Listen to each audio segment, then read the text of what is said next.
lectura de la Biblia, obrando el hábito de leer la palabra de Dios. A la Iglesia de Cristo.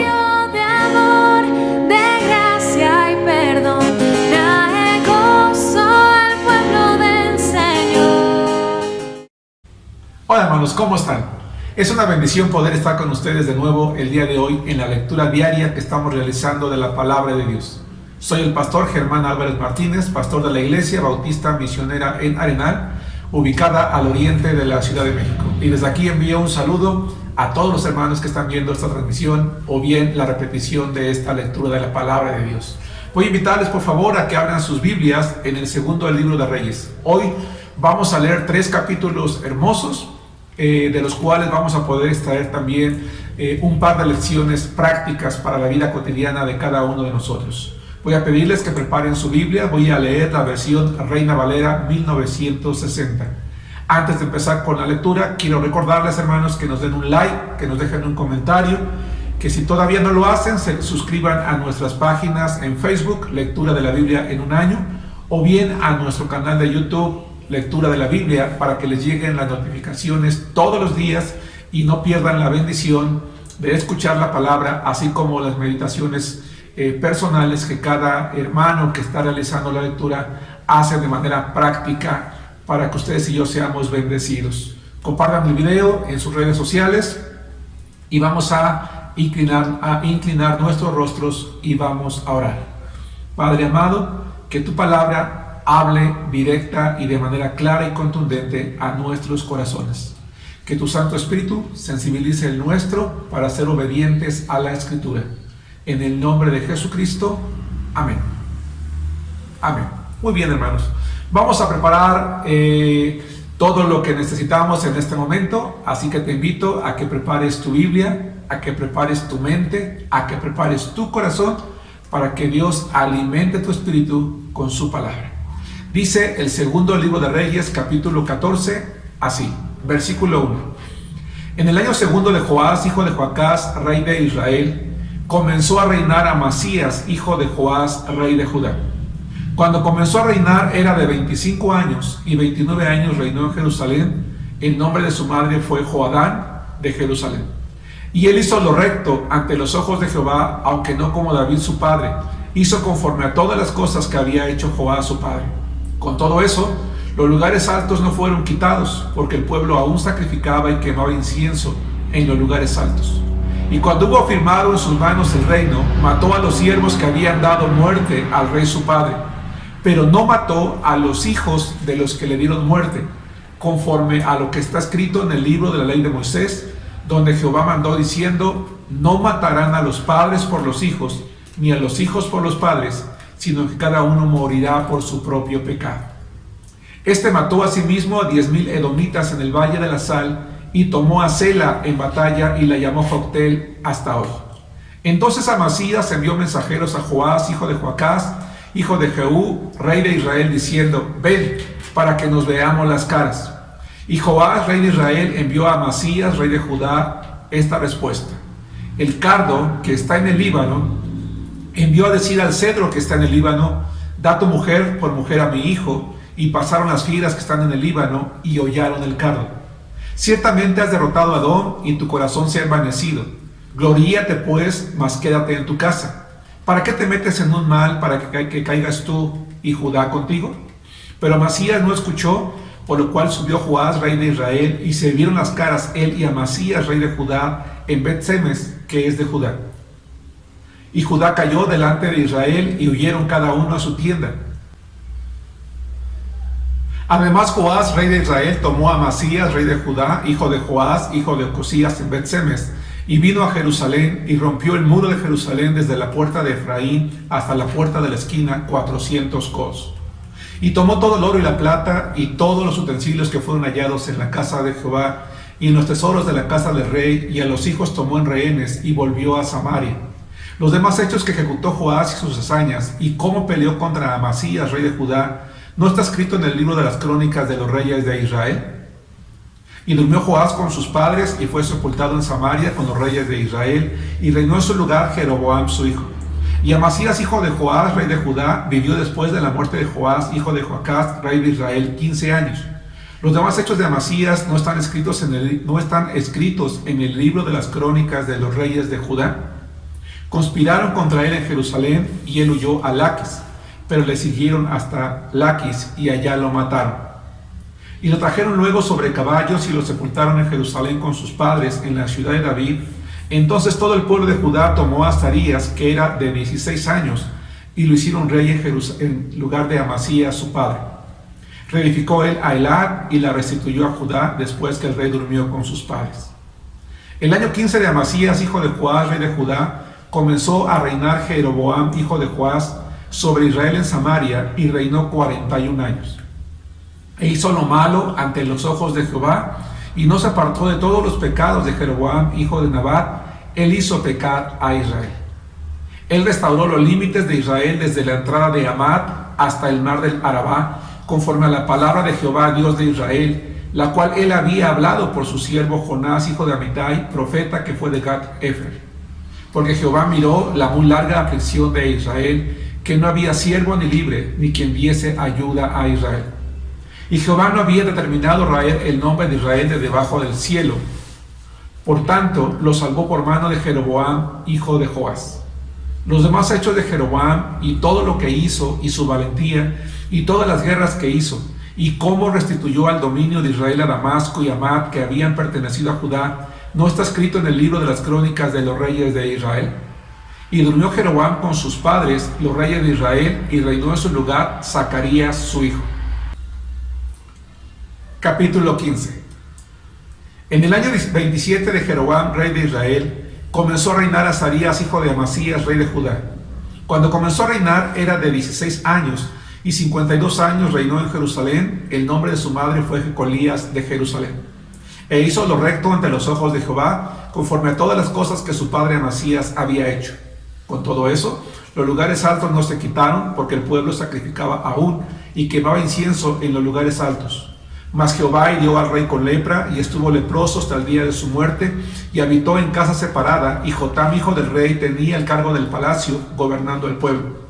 Los demás hechos de Azarías y todo lo que hizo, ¿no está escrito en el libro de las crónicas de los reyes de Judá? Y durmió Azarías con sus padres, y los sepultaron con ellos en la ciudad de David, y reinó en su lugar Jotam su hijo. En el año 38 de Azarías, rey de Judá, reinó Zacarías, hijo de Jeroboam, sobre Israel 6 meses. E hizo lo malo ante los ojos de Jehová, como habían hecho sus padres. No se apartó de los pecados de Jeroboam, hijo de Nabat, el que hizo pecar a Israel. Contra él conspiró Salum, hijo de Jabes, y lo hirió en presencia de su pueblo, y lo mató, y reinó en su lugar. Los demás hechos de Zacarías, he aquí que están escritos en el libro de las crónicas de los reyes de Israel. Y esta fue la palabra de Jehová que había hablado a Jehú, diciendo: tus hijos hasta la 4ª generación se sentarán en el trono de Israel. Y fue así. Salum, hijo de Jabes, comenzó a reinar en el año 39 de Usías, rey de Judá, y reinó 1 mes en Samaria. Porque Manahem, hijo de Gadi, subió de Tirsa y vino a Samaria, hirió a Salum, hijo de Jabes, en Samaria, y lo mató, y reinó en su lugar. Los demás hechos de Salum y la conspiración que tramó, he aquí que están escritos en el libro de las crónicas de los reyes de Israel. Entonces Manahem saqueó a Tifsa, y a todos los que estaban en ella, y también sus alrededores desde Tirsa. La saqueó porque no le habían abierto las puertas, y abrió el vientre a todas sus mujeres que estaban encintas. En el año 39 de Azarías, rey de Judá, reinó Manahem, hijo de Gadi, sobre Israel 10 años en Samaria. E hizo lo malo ante los ojos de Jehová. En todo su tiempo no se apartó de los pecados de Jeroboam, hijo de Nabat, al que hizo pecar a Israel. Y vino Pul, rey de Asiria, a atacar la tierra, y Manahem dio a Pul 1000 talentos de plata para que le ayudara a confirmarse en el reino. E impuso Manahem este dinero sobre Israel, sobre todos los poderosos y opulentos, de cada uno 50 siclos de plata, para dar al rey de Asiria. Al rey de Asiria se volvió y no se detuvo allí en el país. Los demás hechos de Manahem y todo lo que hizo, ¿no está escrito en el libro de las crónicas de los reyes de Israel? Y durmió Manahem con sus padres, y reinó en su lugar Pecaía su hijo.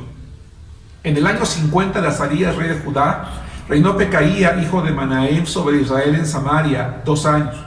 E hizo lo malo ante los ojos de Jehová. No se apartó de los pecados de Jeroboam, hijo de Nabat, el que hizo pecar a Israel. Y conspiró contra él Peca, hijo de Remalías, capitán suyo, y lo hirió en Samaria, en el palacio de la casa real, en compañía de Argob y de Aria, y de 50 hombres de los hijos de los galaditas, y lo mató y reinó en su lugar. Los demás hechos de Pecaía y todo lo que hizo, he aquí que está escrito en el libro de las crónicas de los reyes de Israel. En el año 52 de Azarías, rey de Judá, reinó Peca, hijo de Remalías, sobre Israel en Samaria, y reinó 20 años. E hizo lo malo ante los ojos de Jehová. No se apartó de los pecados de Jeroboam, hijo de Nabat, el que hizo pecar a Israel. En los días de Peca, rey de Israel, vino Tiglat-Pileser, rey de los asirios, y tomó a Hijón, Abel Ben-Maaca, Janoa, Sedes, Azor, Galad, Galilea, y toda la tierra de Neftalí, y los llevó cautivos a Asiria. Y Oseas, hijo de Ela, conspiró contra Peca, hijo de Remalías, y lo hirió y lo mató, y reinó en su lugar a los 20 años de Jotam, hijo de Usías. Los demás hechos de Peca y todo lo que hizo, he aquí que está escrito en el libro de las crónicas de los reyes de Israel. En el segundo año de Peca, hijo de Remalías, rey de Israel, comenzó a reinar Jotam, hijo de Usías, rey de Judá. Cuando comenzó a reinar era de 25 años, y reinó 16 años en Jerusalén. El nombre de su madre fue Jerusa, hija de Sadok. Él hizo lo recto ante los ojos de Jehová, conforme a todas las cosas que había hecho su padre Usías. Con todo eso, los lugares altos no fueron quitados, porque el pueblo sacrificaba aún y quemaba incienso en los lugares altos. Edificó en la puerta más alta de la casa de Jehová. Los demás hechos de Jotam y todo lo que hizo, ¿no está escrito en el libro de las crónicas de los reyes de Judá? En aquel tiempo comenzó Jehová a enviar contra Judá a Rezín, rey de Siria, y a Peca, hijo de Remalías. Y durmió Jotam con sus padres, y fue sepultado con ellos en la ciudad de David su padre, y reinó en su lugar Acaz su hijo. Capítulo 16. En el año 17 de Peca, hijo de Remalías, comenzó a reinar Acaz, hijo de Jotam, rey de Judá. Cuando comenzó a reinar Acaz era de 25 años, y reinó en Jerusalén 16 años, y no hizo lo recto ante los ojos de Jehová su Dios, como David su padre. Antes anduvo en el camino de los reyes de Israel, y aún hizo pasar por fuego a su hijo, según las prácticas abominables de las naciones que Jehová echó de delante de los hijos de Israel. Asimismo sacrificó y quemó incienso en los lugares altos y sobre los collados y debajo de todo árbol frondoso. Entonces Rezín, rey de Siria, y Peca, hijo de Remalías, rey de Israel, subieron a Jerusalén para hacer guerra y sitiar a Acaz, mas no pudieron tomarla. En aquel tiempo el rey de Edom recobró Elad para Edom, y echó de Elad a los hombres de Judá, y los de Edom vinieron a Elad y habitaron allí hasta hoy. Entonces Acaz envió embajadores a Tiglat-Pileser, rey de Asiria, diciendo: yo soy tu siervo, y tu hijo, sube y defiéndeme de mano del rey de Siria y de mano del rey de Israel, que se han levantado contra mí. Y tomando Acaz la plata y el oro que se halló en la casa de Jehová y en los tesoros de la casa real, envió al rey de Asiria un presente. Y la tendió el rey de Asiria, pues subió el rey de Asiria contra Damasco y la tomó, y llevó cautivos a los moradores aquí, y mató a Rezín. Después fue el rey Acaz a encontrar a Tiglat-Pileser, rey de Asiria, en Damasco, y cuando vio el rey Acaz el altar que estaba en Damasco, envió al sacerdote Urías el diseño y la descripción del altar conforme a toda su hechura. Y el sacerdote Urías edificó el altar conforme a todo lo que el rey Acaz había enviado de Damasco. Así lo hizo el sacerdote Urías, entre tanto que el rey Acaz venía de Damasco. Y luego que el rey vino de Damasco y vio el altar, se acercó el rey a él y ofreció sacrificios en él. Y encendió su holocausto y su ofrenda, y derramó sus libaciones, y esparció la sangre de sus sacrificios de paz junto al altar. E hizo acercar el altar de bronce que estaba delante de Jehová, en la parte delantera de la casa, entre el altar y el templo de Jehová, y lo puso al lado del altar hacia el norte. Y mandó el rey Acaz al sacerdote Urías, diciendo: En el gran altar encenderás el holocausto de la mañana y la ofrenda de la tarde, y el holocausto del rey y su ofrenda, y asimismo el holocausto de todo el pueblo de la tierra, y su ofrenda y sus libaciones, y esparcirás sobre él toda la sangre del holocausto, y toda la sangre del sacrificio.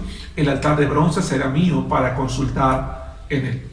E hizo el sacerdote Urías conforme a todas las cosas que el rey Acaz le mandó, y cortó el rey Acaz los tableros de las basas, y les quitó las fuentes, y quitó también el mar sobre los bueyes de bronce que estaban debajo de él, y lo puso sobre el suelo de piedra.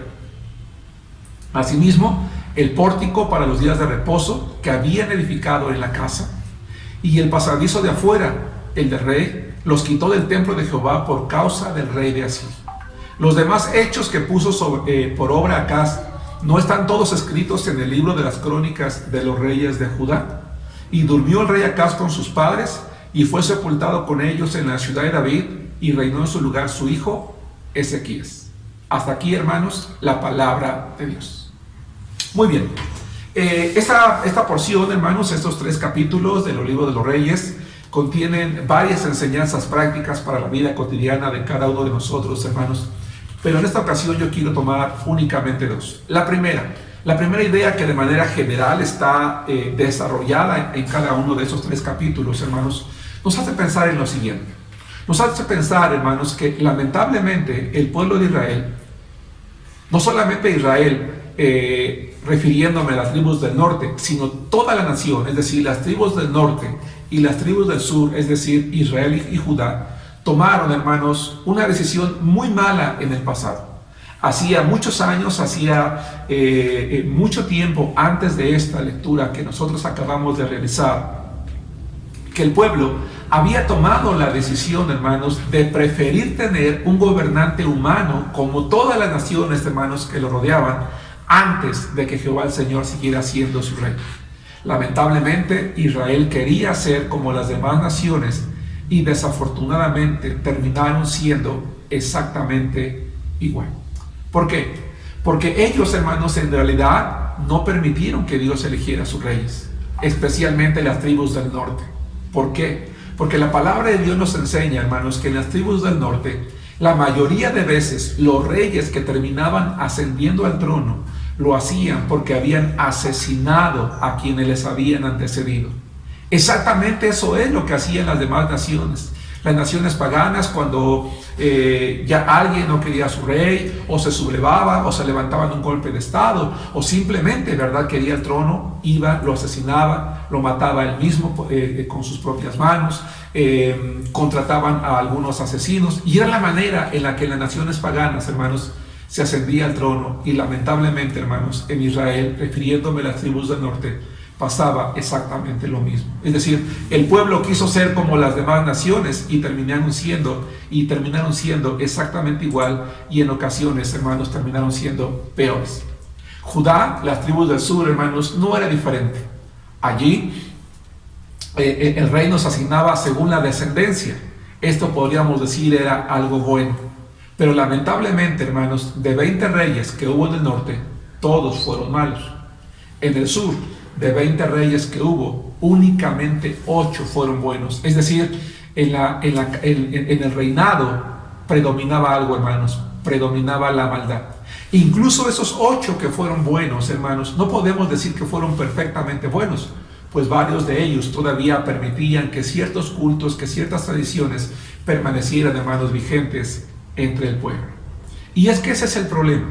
El problema es que cuando un cristiano, cuando una familia cristiana, cuando un hombre o una mujer toma la decisión de no permitir que sea Dios con su palabra el que gobierne nuestras vidas, sino que nosotros decidimos gobernarnos nosotros a nosotros mismos, tarde o temprano, hermanos, vamos a terminar corrompiéndonos. Habitualmente vamos a terminar siendo personas cristianas que terminamos haciendo lo malo hasta el punto, hermanos, de que habrá ocasiones en que vamos a terminar corrompiéndonos y siendo incluso peor que las personas que no tienen ningún temor de Dios. Quiero que tomemos un ejemplo. Está en el versículo 16, 2 y 3. Cuando comenzó a reinar Acaz era de 20 años y reinó en Jerusalén 16 años.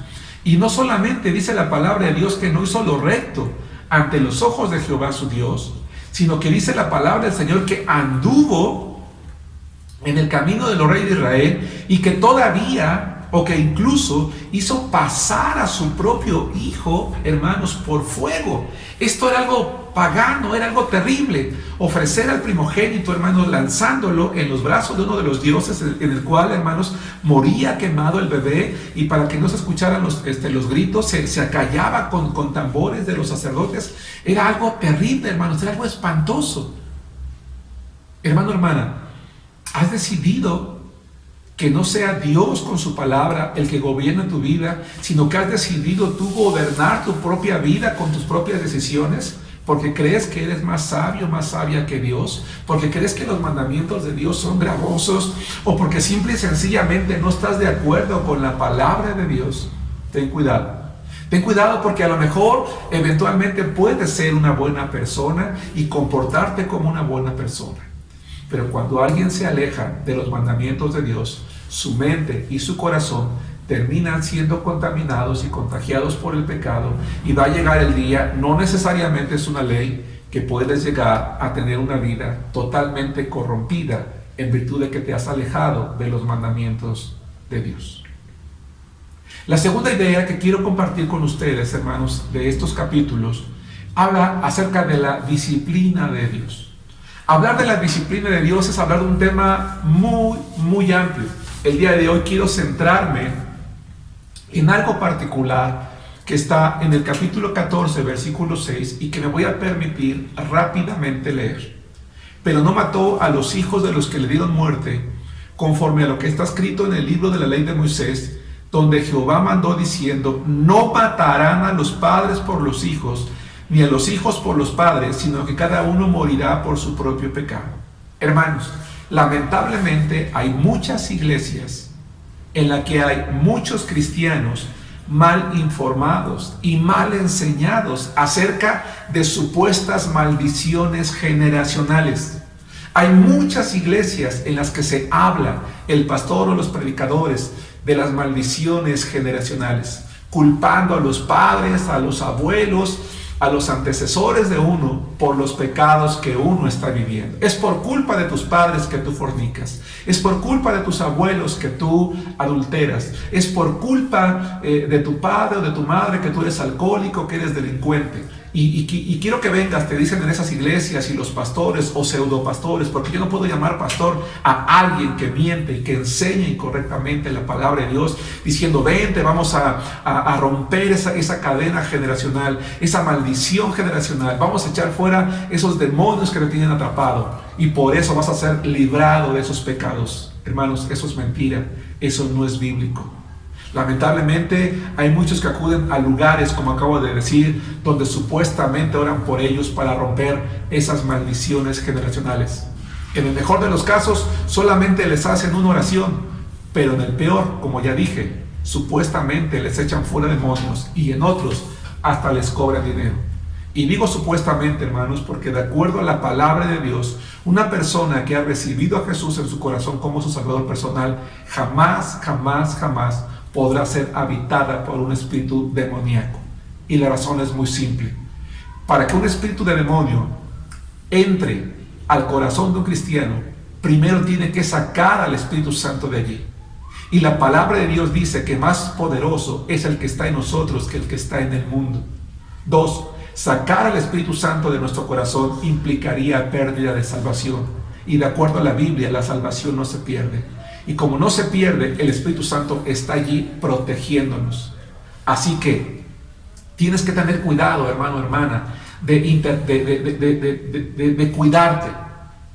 Aquí esta palabra es muy clara. Es muy claro lo que está diciendo.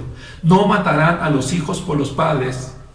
Dice: no matarán a los padres por los hijos, ni a los hijos por los padres, sino que cada uno morirá por su propio pecado. Hoy en día, hermanos, hay muchas personas que practican la disciplina de la psicología, la cual yo respeto, pero lamentablemente, hermanos, se ha introducido en esta área del conocimiento, y no solamente entre psicólogos. Hay muchas personas que están estudiando algo que se llama constelaciones familiares. Ten mucho cuidado, hermano. Ten mucho cuidado. Es una supuesta terapia sistémica que está mal aplicada, que está aplicada mal porque interpreta algo mal. Hermanos, quiero que vayamos en nuestra mente, o si quieres buscarlo en la Biblia, al libro de Éxodo capítulo 20, versículo 5. La palabra de Dios dice: no te inclinarás a ellas ni las honrarás, porque yo soy Jehová tu Dios fuerte, celoso. Aquí está el problema. Que visito la maldad de los padres sobre los hijos hasta la tercera y cuarta generación de los que me aborrecen. Este pasaje de la Biblia es tomado fuera de su contexto para decirle a las iglesias el día de hoy: aquí está. Dios está diciendo que está visitando la maldad de los padres sobre los hijos. Así que está visitando tu maldad. Tú estás pagando porque tu padre fue un ladrón, fue un burlador, fue un mentiroso, fue un alcohólico, fue un drogadicto, fue un adúltero, fue un ladrón, fue un asesino, o estuvo mal, él hizo muchas cosas y ahora tú estás pecando. Ahora tú estás pagando por él. Pero si tú vienes a estas constelaciones familiares que te vamos a hacer, vamos a cerrar ese círculo, te dicen estos supuestos especialistas, y tú vas a sanar. O si vas a una iglesia cristiana, te van a decir, van a romper esa maldición generacional, porque aquí lo dice la palabra de Dios. Dios dijo que iba a visitar la maldad de los padres sobre los hijos hasta la tercera y cuarta generación. A ver, vamos a ver lo que la palabra de Dios realmente enseña. La Biblia dice que Dios es justo. Dios es completamente justo. Y si Dios es justo, porque además Él es santo, significa que Él le da a cada quien lo que merece. Eso implica que Dios no le está cobrando a los demás por nuestros pecados. Cada cristiano, cada persona, hoy por hoy, somos juzgados individualmente por nuestros propios pecados. El que yo vaya a que supuestamente me rompan una maldición generacional o me hagan una constelación familiar para que yo abandone todo lo malo que estoy haciendo, simple y sencillamente es evadir mi responsabilidad. Lo que yo estoy haciendo. Si yo estoy siendo un ladrón, un borracho, un delincuente, etcétera, etcétera, es porque yo tomé la decisión de hacer eso y Dios me va a llamar a cuentas a mí. No es por culpa de mis padres, ni por culpa de mi familia, ni por culpa de mis hermanos. No. Moisés dejó muy en claro que los hijos no eran castigados por los pecados de sus padres. Y si este pasaje que acabamos de leer no es lo suficientemente claro, es decir, Segundo de Reyes, capítulo 14, versículo 6, vamos a ver cómo Moisés había dicho en Deuteronomio 24, 16 lo siguiente: los padres no morirán por los hijos, ni los hijos por los padres, cada uno morirá por su pecado. A ver, ¿qué es entonces lo que está enseñando Éxodo capítulo 20, versículo 5? En el sentido de que Dios dice que visita la maldad de los padres sobre los hijos hasta la tercera y cuarta generación. Bueno, vamos a entenderlo. El pueblo de Israel, hermanos, vivía en un ambiente patriarcal. Es decir, en una casa moraba toda la familia. El abuelo, los hijos, la nuera, los yernos, los nietos, los bisnietos, los tataranietos. Era lo que hoy llamaríamos una familia muégano, es decir, todos apretados ahí. De una o de otra manera, ¿verdad? El vivir así, como lamentablemente muchas familias el día de hoy viven o vivimos así, va a hacer que el ejemplo de un padre sea visto e imitado por los hijos. Es decir, el efecto de una generación desobediente, sobre la siguiente generación es su ejemplo. Y la generación que viene, al ver el ejemplo de los padres, va a terminar con costumbres, con manera de pensar, con pecados arraigados en su mente y en su corazón, porque va a pensar que esa es la manera común de vivir. Y por lo tanto, esa siguiente generación va a vivir consecuencias semejantes a la que le antecedió, pero no por su culpa, sino porque está imitando los hechos de sus padres o de sus abuelos. Por ejemplo, lamentablemente hay hogares donde los padres son muy mal hablados. La palabra de Dios dice: ninguna palabra corrompida salga de vuestra boca. Pero hay muchos cristianos que en sus casas son muy groseros, muy mal hablados. Y sus hijos pequeños hablan exactamente igual que ellos, porque para ellos se les hace normal, porque lo ven de sus padres. Hay adolescentes y jóvenes que fuman, se drogan, se prostituyen, roban, mienten, fornican, porque es lo que ven en su casa, es lo que ven en su familia. Para ellos es lo más normal, es lo más cotidiano. Hermanos, tenemos que tener mucho cuidado en lo que le estamos dejando a la generación siguiente, a nuestros hijos. No son maldiciones, son ejemplos, porque ellos consciente o inconscientemente están imitando nuestra forma de vivir, nuestras costumbres. Y así como nosotros, ¿verdad?, vamos a pagar por nuestra maldad, lo van a hacer también nuestros hijos. Dios no está amenazando a las generaciones siguientes, está diciendo que mientras la segunda, tercera o cuarta generación de los que me aborrecen, dice Dios, de los que están alejados de mi palabra, de los que no les importan mis mandamientos y por lo tanto siguen viviendo igual, dice Dios, pues yo voy a seguir tratando con ellos como trato con el pecado, no por el castigo del tío, del papá o del abuelo, sino porque estás haciendo lo mismo que ellos. ¿Sí me explico? Las maldiciones generacionales no existen, son mentira. Las constelaciones familiares no son la solución. La solución es que cada cristiano tome la decisión de abandonar el pecado y la maldad. Porque si yo estoy imitando lo que imitan mis padres, entonces yo voy a enfrentar el castigo de Dios. Dios no nos responsabiliza por los pecados de nuestros padres. A veces sufrimos como resultado de los pecados que cometieron ellos, porque voluntariamente nos volvemos como ellos, pero no es una ley.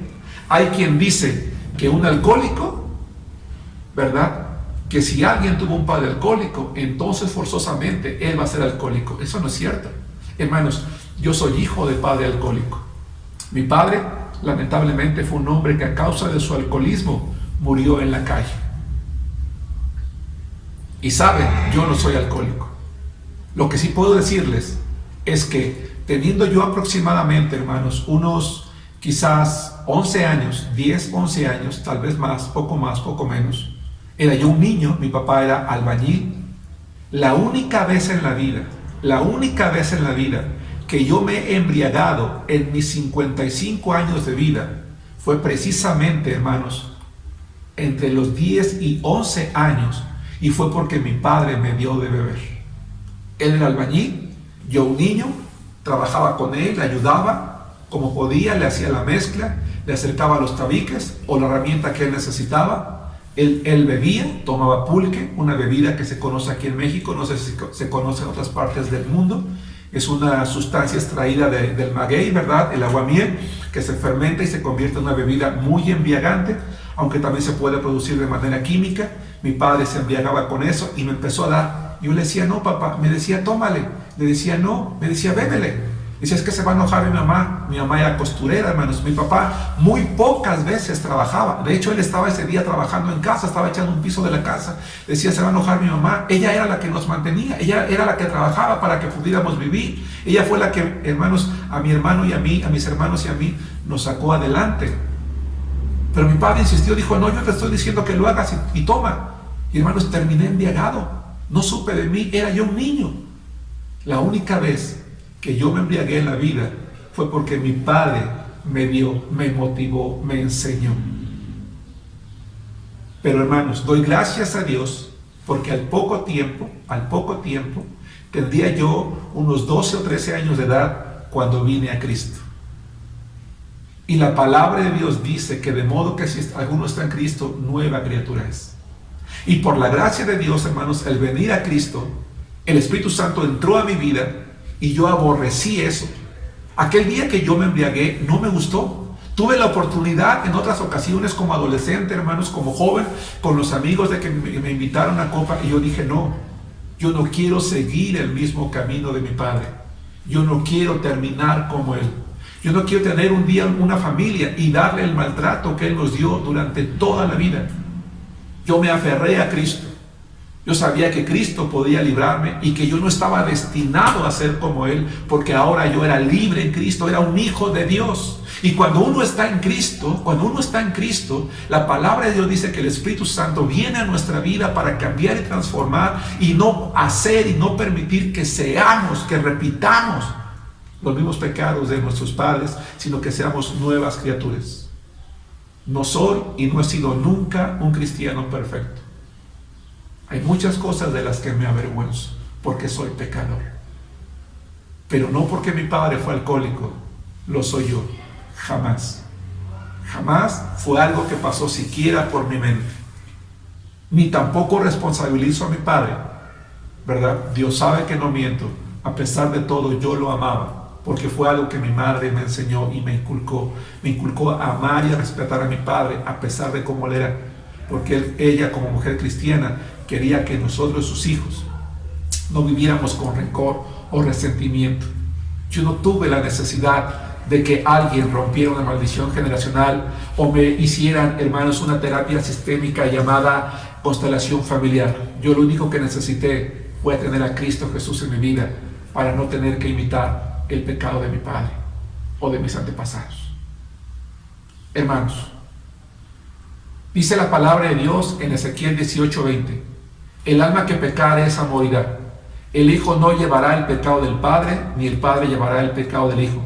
La justicia del justo será sobre él y la impiedad del impío será sobre él. El problema, hermanos, no está en el pecado de mi padre, sino en mi propio pecado. El problema no está en el pecado de tus padres, hermano, sino está en ti, hermano. Muy bien, pues hasta aquí, hermanos, la meditación de la palabra de Dios. Déjanos un comentario, dinos qué te pareció el devocional del día de hoy, danos un like en nuestra página de Facebook, Lectura de la Biblia en un año. Suscríbete a nuestro canal, Lectura de la Biblia. Comparte este video en tus redes sociales, si es de bendición, compártelo con otras personas. Insisto, déjanos un comentario. Vamos a orar para terminar. Padre, gracias porque tú nos has librado en el momento en que recibimos a Jesús como nuestro Salvador personal a través del arrepentimiento y fe de cualquier pecado, Señor, o de imitar cualquier cosa mala que nuestros antepasados hayan hecho, porque en ti somos nuevas criaturas y somos libres para vivir una vida cristiana, Señor, guiada por tu Santo Espíritu. Gracias por tu palabra, en el nombre de Jesús. Amén. Hermanos, qué bendición estar con ustedes. Que Dios los bendiga. Hasta la próxima.